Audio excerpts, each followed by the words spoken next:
You're welcome back. Thank you so much for staying with us. Moving on to the focus conversation for this morning, the Senior Special Assistant to the President on National Assembly Matters, of course, Senator Abdullahi Gumel, has transmitted the confirmed list of 45 ministerial nominees to the presidency. Those not confirmed include Senator Abubakar Danladi, former Kaduna State Governor Nasir El-Rufai, and Stella Okete. The Senate President Godswill Akpabio did clarify that the trio were not confirmed because they were still awaiting security clearance. Of course, to have this conversation with us this morning is Prince Adebola Adeniji Adele, the President General Citizens Liberation Advocacy Initiative. Good morning, sir. You're welcome. Good morning. Good morning for having me this morning. You're welcome. Yes. All right. Let's look at the capacity and competence of the persons on that list. I've just mentioned that of all the 45 of them, 48 of them, 3 were not, did not pass the, the screening process, and that's because of some security checks that they haven't been able to scale through. But 45 of them all done and, gone through. Do you trust the competence and the capacity of these men and women? Well, let me thank you for having me this morning once again. And we're all Nigerians. Things that baffle me this morning were some of the names I see there on the list, and the way some of those who wanted to become minister are answering questions of little questions they're asking them. I'm not happy about the competence of them. That is one. 2, we have been having ministers since 1999 to date, and the Tinubu administration is the first time in the history of this country that be able to follow suit of what the constitutions of this country says, that after you are sworn in, you should not stay more than 60 days before you could have your ministers. And I will know in this country, there's one president that up to 6 months before he chooses his cabinet. But now, we have been looking towards the antecedent of each members. There is some of them who are the former governors who their hands is not clean. There are some of the governors who did not even perform creditably in his own state when he was the custodian of that state, and he's still coming back to come and become minister. 2, we have seen that a state now going to handle all the 36 states of this federation. Okay, we have seen that some is not even capable of being in that position. 2, there are some characteristics of the behaviors of some governors when they were there. It's showing now. Like El-Rufai, the time he was there, he knows these Muslim people. I forgot their Ika whatever. I forgot their name now. Please pardon me that I did not mention it well. You know how they dealt with each other in that Kaduna state. So those 3 that they are separated apart from those 45, let's see what the reports are going to come out from the security agencies that they want to go to check them on the security. Let's see. All right, so you made mention of quite a whole lot of issues, which we're going to take it one at a time. You mentioned the issue of you're not satisfied or pleased with the kind of questions that, were entertained by these nominees.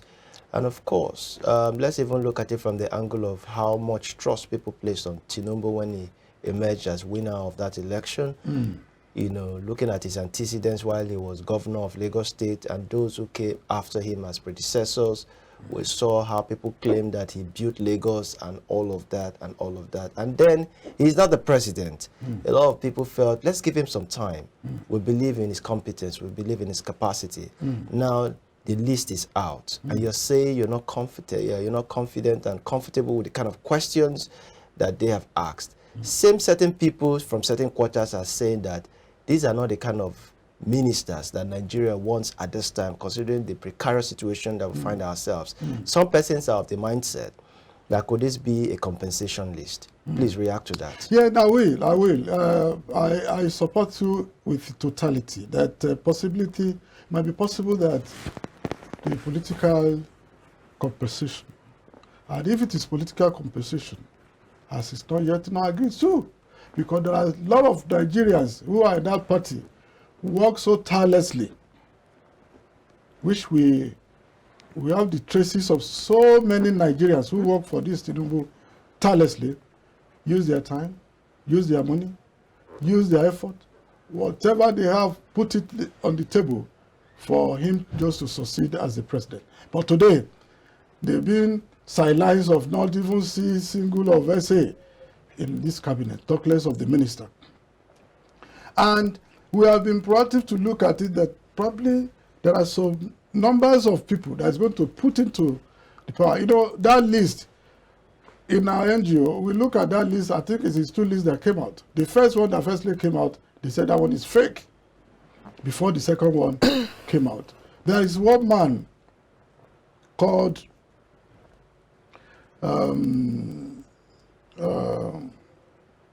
Honorable James Abiodun Faleke. No, in fact, he worked so tirelessly for Asiwaju Bola Tinubu. The Gbajabiamila cannot confront me and tells me that he worked more than that man. I know how many delegates this one confused. So first for Asiwaju, and people are thinking that they are going to give the chief of staff of the federation to the James Abiodun Faleke. But what we see today, he was not among them. He was not the minister.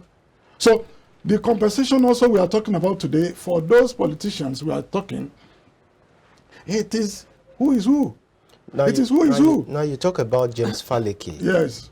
For the most part, I've seen certain things that James Faleke has done, especially in Ikeja constituency. God bless you. Now, talk to me about major empowerment that you think deserves to be on that list. Oh, see, Faleke came to come and liberate Ikeja. Is it just providing, transport buses? No, not or only lightening up the streets? Not only that. What else? What else did James Faleke do? Not only that. See, I didn't mean I'm here to have his profile with you. He had changed Ikeja. In what sense, sir? In every sense in life. All right. Let's focus this conversation on the ministerial list, which is okay. We will. We are just going somewhere. See, the Ikeja will never forget James Faleke for what he has done for them. That is what we want them to translate to the national. What he has upstairs, what he has as his own brain, we want it to translate it to the national. Probably maybe if he has been, because he has been the representative of Ikeja Federal Constituency, he has won. But we want something that is bigger.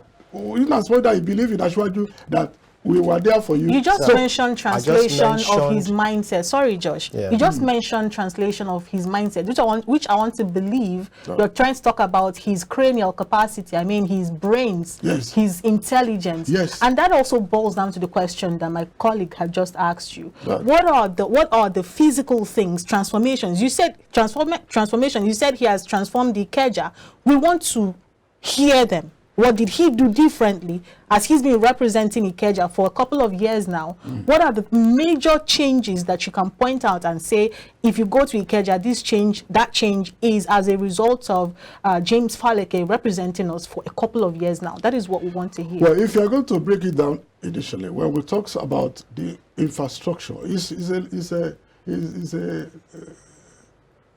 what are they calling it? He's just a lawmaker. Who represent his little constituency. When you go to Ikeja today, he is doing a road for them through his personal, not his money, but his efforts to make changes in Ikeja.